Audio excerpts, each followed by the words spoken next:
Genesis 25. Abraham had taken another wife, whose name was Keturah. She bore him Zimran, Jokshan, Medan, Midian, Ishbak, and Shua. Jokshan was the father of Sheba and Dedan. The descendants of Dedan were the Asherites, the Letushites, and the Leumites. The sons of Midian were Ephah, Epher, Hanok, Abida, and Eldaah. All these were descendants of Keturah. Abraham left everything he owned to Isaac, but while he was still living, he gave gifts to the sons of his concubines, and sent them away from his son Isaac to the land of the east. Abraham lived 175 years.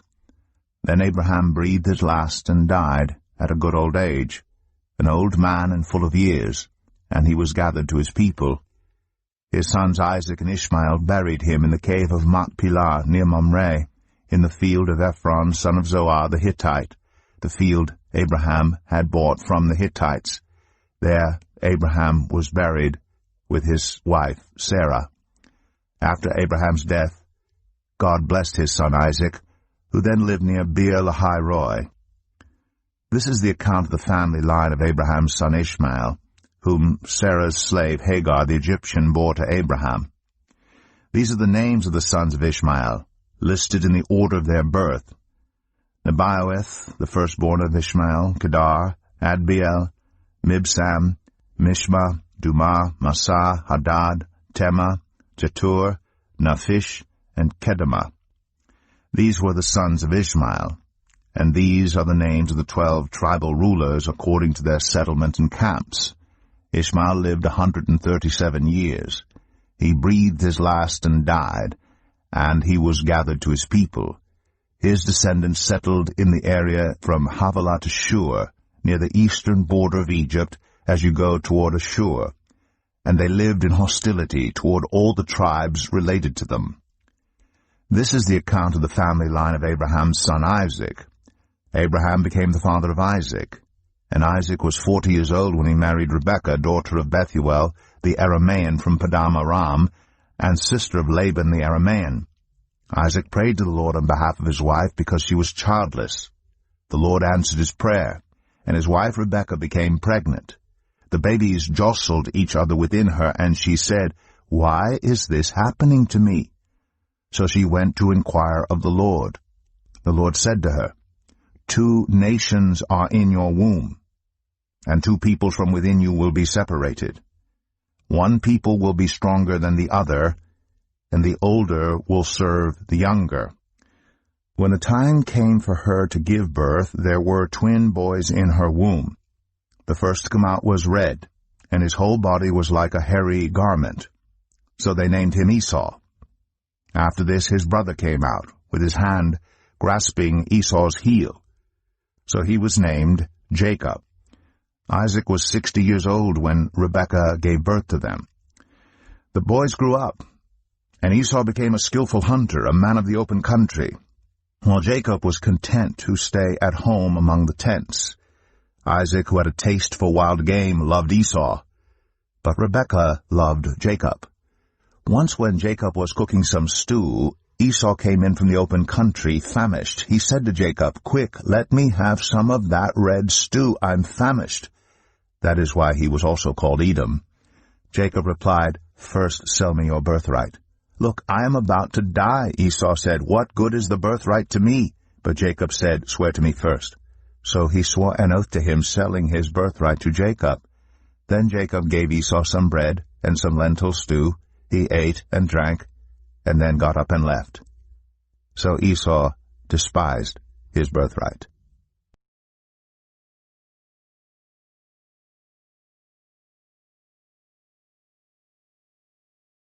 Genesis 26. Now there was a famine in the land, besides the previous famine in Abraham's time. And Isaac went to Abimelech, king of the Philistines, in Gerar. The Lord appeared to Isaac and said, "Do not go down to Egypt. Live in the land where I tell you to live. Stay in this land for a while, and I will be with you and will bless you. For to you and your descendants I will give all these lands, and will confirm the oath I swore to your father Abraham. I will make your descendants as numerous as the stars in the sky, and will give them all these lands. And through your offspring all nations on earth will be blessed, because Abraham obeyed me, and did everything I required of him, keeping my commands, my decrees, and my instructions. So Isaac stayed in Gerar. When the men of that place asked him about his wife, he said, "She is my sister," because he was afraid to say, "She is my wife." He thought, "The men of this place might kill me on account of Rebekah, because she is beautiful."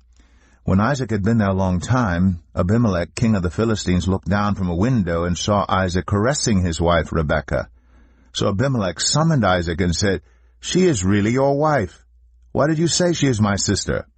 Isaac answered him, "Because I thought I might lose my life on account of her." Then Abimelech said, "What is this you have done to us?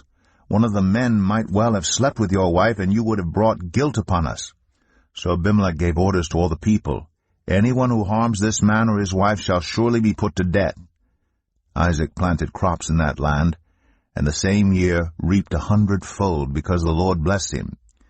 The man became rich, and his wealth continued to grow until he became very wealthy.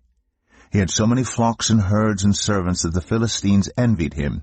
So all the wells that his father's servants had dug in the time of his father Abraham, the Philistines stopped up, filling them with earth.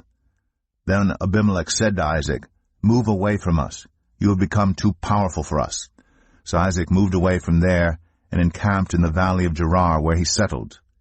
Isaac reopened the wells that had been dug in the time of his father Abraham, which the Philistines had stopped up after Abraham died, and he gave them the same names his father had given them. Isaac's servants dug in the valley and discovered a well of fresh water there. But the herders of Gerar quarreled with those of Isaac and said, "The water is ours." So he named the well Esek, because they disputed with him. Then they dug another well, but they quarreled over that one also. So he named it Sitnah. He moved on from there and dug another well, and no one quarreled over it. He named it Rehoboth, saying, "Now the Lord has given us room, and we will flourish in the land." From there he went up to Beersheba. That night the Lord appeared to him and said, "I am the God of your father Abraham. Do not be afraid, for I am with you. I will bless you, and will increase the number of your descendants for the sake of my servant Abraham." Isaac built an altar there, and called on the name of the Lord. There he pitched his tent, and there his servants dug a well. Meanwhile Abimelech had come to him from Gerar, with Ahuzath, his personal adviser, and Phicol, the commander of his forces. Isaac asked them, "Why have you come to me, since you were hostile to me and sent me away?" They answered, "We saw clearly that the Lord was with you, so we said there ought to be a sworn agreement between us and you. Let us make a treaty with you that you will do us no harm, just as we did not harm you, but always treated you well and sent you away peacefully. And now you are blessed by the Lord." Isaac then made a feast for them, and they ate and drank. Early the next morning the men swore an oath to each other. Then Isaac sent them on their way, and they went away peacefully. That day Isaac's servants came and told him about the well they had dug. They said, "We found water." He called it Sheba, and to this day the name of the town has been Beersheba. When Esau was 40 years old, he married Judith, daughter of Beeri the Hittite, and also Basemath, daughter of Elon the Hittite. They were a source of grief to Isaac and Rebekah.